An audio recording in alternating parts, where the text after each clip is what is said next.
Pegasus जासूसी पर मध्य प्रदेश में भी सियासत देखी जा रही है।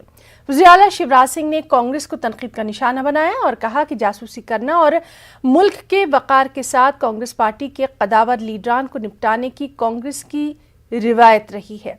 वज़ीर आला शिवराज सिंह ने कमलनाथ हुकूमत को गिराने के पीछे दिग्विजय सिंह का हाथ होने का इल्ज़ाम लगा दिया। वहीं साबिक़ सीएम कमलनाथ ने शिवराज सिंह के बयान पर जवाबी हमला किया और कहा कि शिवराज जी को कांग्रेस को छोड़कर रियासत के अवाम की फिक्र करना चाहिए। प्रेस को पेगासस के नाम पर बुलाते हैं और बातें कांग्रेस की करते हैं, जिससे साफ जाहिर होता है कि पेगासस पर हुकूमत के पास कहने को कुछ भी नहीं। ये कांग्रेस का इतिहास है जो सबने देखा है। और भी इतिहास पे अगर हम जाएं, कांग्रेस कोई दल तो नहीं बचा, कांग्रेस दलदल हो गया है। आप देखिए मध्य प्रदेश में भी कमलनाथ जी को निपटाने का काम कौन ने किया? श्रीमान दिग्विजय सिंह जी ने।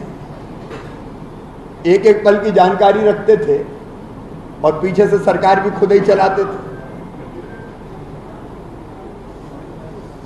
मैं कांग्रेस कैसे जासूसी करती है इसके और कुछ उदाहरण आपके सामने प्रस्तुत करना चाहता हूं। राहुल गांधी जी देर रात को चीन की एम्बेसी जाते हैं और वो भी गुपचुप तरीके से जाते हैं। काय के लिए गए थे पहले राहुल गांधी बताएं? गुपचुप क्यों गए? देर रात को क्यों गए? मणिशंकर अय्यर पाकिस्तान जाके, देश में नहीं विदेश में जाके देश की सरकार गिराने के लिए पाकिस्तान का सहयोग मांगते हैं। देखिए, शिवराज सिंह जी अपनी बात करें, उनको कांग्रेस की चिंता कम करें, प्रदेश की चिंता ज़्यादा करें। चिंता करें कि किस प्रकार पेगासस के बारे में कम बोले, कांग्रेस के बारे में ज़्यादा बोले। ये भी अजीब बात है।